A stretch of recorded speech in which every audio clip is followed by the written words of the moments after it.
Halo semuanya, ketemu lagi dengan Lira di Jam Sepi. Kali ini gue akan membagikan sebuah cerita horor, tapi setelah jeda pariwara berikut ini.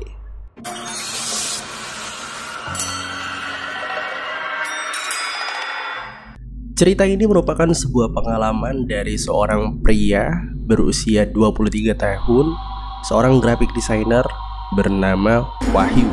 Rencananya dia mau pindah dari kota Jambi menuju Jakarta karena di sana ada tawaran kerja. Jadi mau tidak mau dia harus menyewa sebuah kos-kosan. Karena jaraknya terlalu jauh, akhirnya dia berusaha untuk mencari informasi melalui berbagai info yang ada di media sosial dan juga Google. Dengan catatan, karena ini merupakan pekerjaan pertama dan dia baru juga lulus dari perkuliahannya, apapun fasilitas yang bakal dia terima, dia akan berusaha untuk mencari yang termurah. Dan akhirnya dia mendapatkan sebuah kos-kosan yang cukup dekat untuk jalan kaki ke arah kantornya, dekat juga dengan warteg, minimarket, fotokopian, dan jajanan kaki lima. Pokoknya apa-apa serba adalah di sekitar kos-kosannya ini. Dan pastinya murah. Kosan ini terletak di sebuah pemukiman yang ramai. Di tengah-tengah pemukimannya memiliki 2 lantai, di mana lantai pertamanya ada 5 kamar dan semuanya sudah terisi penuh.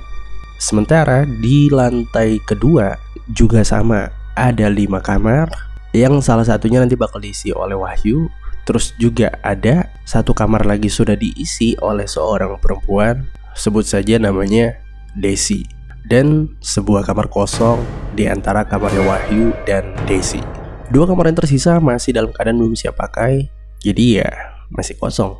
Singkat cerita, akhirnya Wahyu tiba di Jakarta di kos-kosannya setelah perjalanan jauh sekitar pukul 11 malam. Kenalan dengan Desi, pindah-pindahan barang dari lantai 1 ke lantai 2 dibantu sama Pak Kos. Terus kemudian melunasi pembayaran pertamanya. Iseng-iseng si Wahyu ini sempat berguyon, bercanda dengan Bapak Kos. Pak, uangnya lebih murah sih Pak ya dengan kos-kosan lain. Padahal fasilitasnya sama. Keren. Asal nggak ada cerita horornya sih Pak. Dengar si Wahyu bilang kayak gini, si Bapak Kosnya langsung kayak ngeliat ke Wahyu sambil mukanya serem. Terus akhirnya karena Wahyu yang tiba-tiba ngerasa gak enakan, berusaha untuk ngebenerin gitu, kayak emang beneran ada Pak ya? Si bapaknya langsung ketawa kan. Habis itu nepuk pundaknya, kamu ini kalau ngomong tuh ada-ada aja. Nanti kalau beneran kejadian, kamu tahu rasa loh. Terus bapaknya lanjut lagi kan, lagian bapak itu sing paham sama keadaan pekerja muda koyo kamu ini.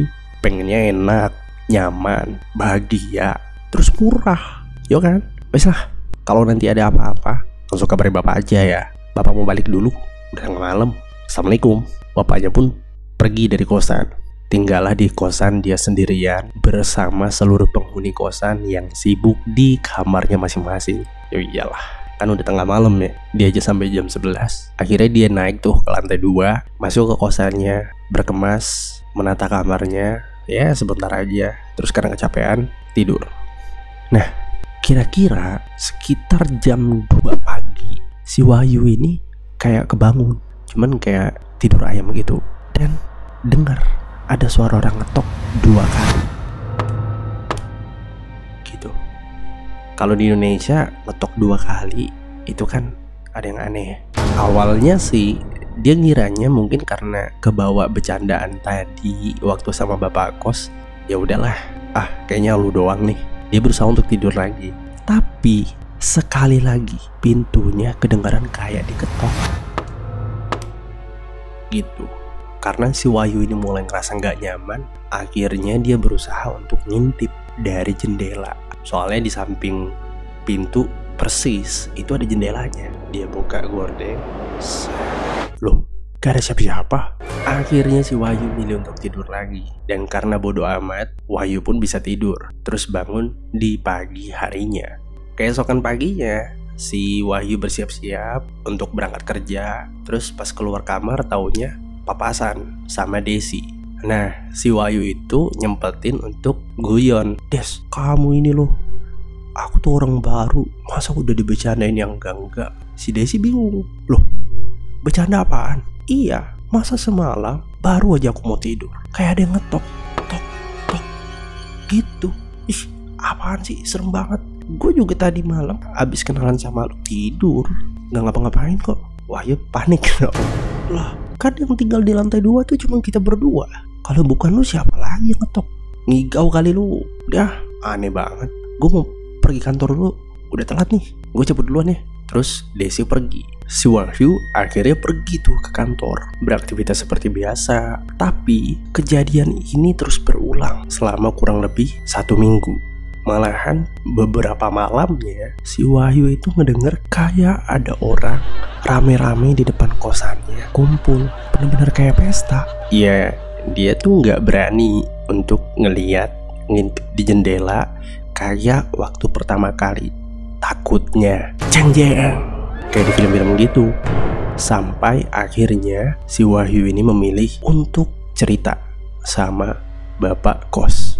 Karena keseriusan Wahyu menceritakan pengalaman horornya ini ke bapak kos, akhirnya bapak kos memutuskan untuk mengajak si Wahyu ke salah satu temannya yang konon katanya bisa mengatasi hal-hal berbau horor.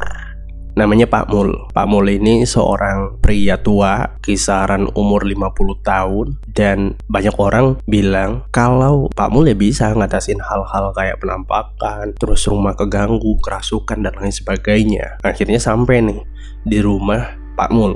Singkat cerita, setelah sholat isya, mereka bertiga pergi ke kosannya Wahyu. Sampailah mereka di sana. Berdasarkan cerita yang sudah disampaikan, Pak Mul bilang, kalian berdua di lantai 1 aja ya, biar saya naik sendirian gitu. Kira-kira tuh waktunya di kosan itu tuh sekitar jam 8 malam. Enggak lama-lama banget. Pak Mul langsung turun lagi ke lantai 1 sambil bilang, udah, mereka udah selesai pestanya malam ini. Besok-besok mereka gak bakal lagi tuh gangguin kamar kamu. Wahyu penasaran dong langsung. Mereka? Siapa? Terus ngapain? Terus Pak Mul bilang, mereka ngadain pesta karena ada penghuni baru, yo kamu.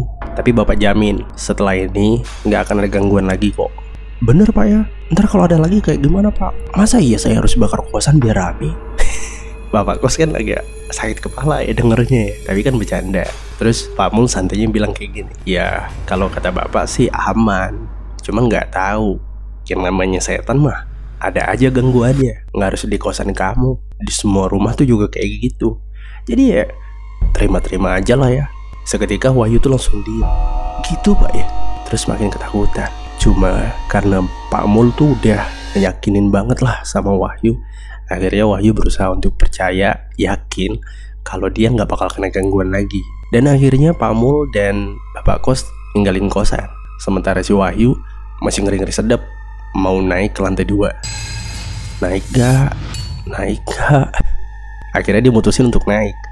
Ngebut masuk ke kosan, terus ngeplay ayat-ayat Quran kenceng-kenceng di YouTube, terus berusaha untuk tidur. Sampai besoknya lagi. Bener, gangguannya hilang, gak ada lagi orang yang ngetok-ngetok. Selesai. Sekian dulu cerita kali ini. Gimana? Serem gak? Coba deh tulis pendapat kalian. Apalagi kalau kalian itu juga sama kayak Wahyu, penghuni kos-kosan baru. Ya penghuni kos-kosan lah yang punya cerita horor. Coba cerita di kolom komentar. Semoga kalian terhibur atau paling tidak dapat mengganggu jam tidur. Kalau kamu punya cerita atau punya pengalaman serem juga, kamu bisa coba untuk ceritain di DM gue Instagram di @raunalira. Atau nanti bisa submit email ke email jamsepi@gmail.com dengan subjek cerita jam sepi. Jangan lupa untuk like, share, dan subscribe. Terakhir, Lira pamit, keep smart, dan jangan lupa bahagia. Bye.